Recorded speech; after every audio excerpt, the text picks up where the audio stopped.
कार्तिक महात्म्य 16वां अध्याय। राजा पृथु ने कहा, हे नारद जी, यह तो आपने महाप्रभु शंकर की बड़ी अद्भुत कथा सुनाई है। अतः कृपा करके आप यह भी बतलाइए कि उस समय राहु उस पुरुष से छूटकर कहाँ गया।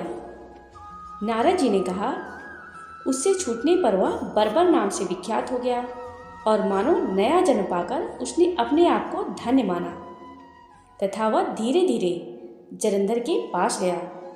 वहाँ उसने शंकर जी की चेष्टा कही। उसे सुनकर दैत्यराज को बड़ा क्रोध आया और उसने सब दैत्यों को सेना सजाने की आज्ञा दी। कालनेमी और शुंभ निशुंभ सभी महाबली दैत्य तैयार होने लगे। एक से एक महाबली दैत्य करोड़ों की संख्या में निकलकर युद्ध के लिए तैयार हो गए। महाप्रतापी सिंधु पुत्र शिव जी से युद्ध के लिए निकला। उसके आगे महर्षि शुक्राचार्य और छिन्न सिर राहु हुआ। फिर तो उसी समय जलंधर का मुकुट खिसक कर धरती पर पड़ा। आकाश में मेघ छा गए और बड़े बड़े अपशगुन हुए।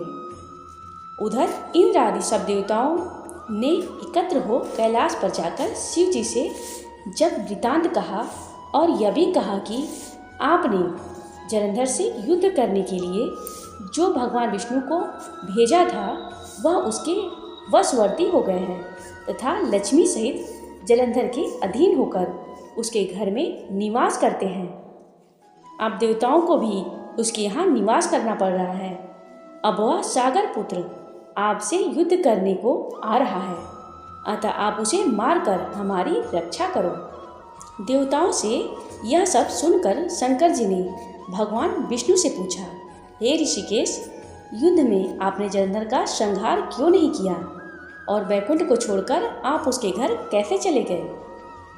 तब भगवान विष्णु ने हाथ जोड़कर शिव जी से कहा, उसे आपका अंशी या लक्ष्मी जी का भाई होने के कारण नहीं मारा है।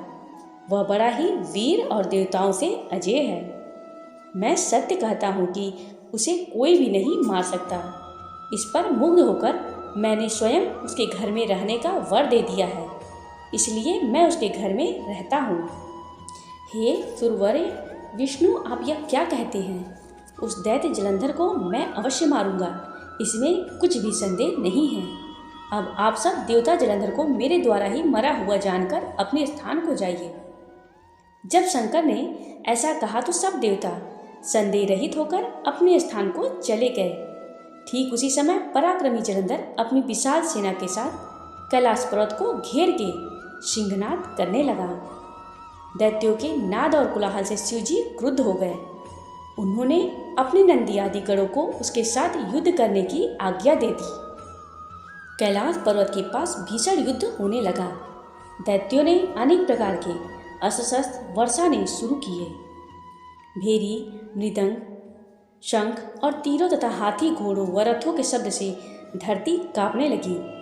युद्ध में कटकर मरे हुए हाथी घोड़े और पैदलों का पहाड़ सा लग गया, जिससे कि युद्ध भूमि और भी आगमय हो गई। दैत्यों के आचार्य श्री शुक्राचार्य अपनी मृत संजीवनी विद्या से सब दैत्यों को जिलाने लगे। यह देखकर शिव जी के गण व्याकुल हो गए और उनके पास जाकर सारा वृतांत सुनाया। उसे सुनकर भगवान रुद्र के क्रोध की सीमा न रही। वह अपने भयंकर रूप से दिशाओं को प्रज्वलित करने लगे।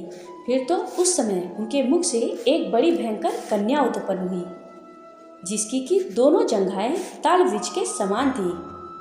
वह युद्ध भूमि में जाकर सब असुरों का चर्वण करने लगी। युद्ध भूमि में इस तरह विचरते हुए वह शुक्राचार्य जी के पास पहुंची और शीघ्र ही उन्हें अपने उदर में विलुप्त कर लिया। फिर स्वयं भी अंतर ध्यान हो गई। शुक्र के विलुप्त हो जाने से दैत्यों का मुख मलिन पड़ गया और वह युद्ध छोड़कर भागने लगे। इस पर उनके शुंभ निशुंभ और कालनेमी आदि सेनापतियों ने अपने भागते हुए वीरों को रोककर शिव गणों पर बड़ा कठिन प्रहार किया। और ऐसा ही शिव जी के नंदी आदि वीर गणों, जिनमें गणेश और स्वामी कार्तिकेय भी थे, अपने गणों को रोककर दैत्यों से भीतर युद्ध किया। जय श्री कृष्ण। हर हर महादेव।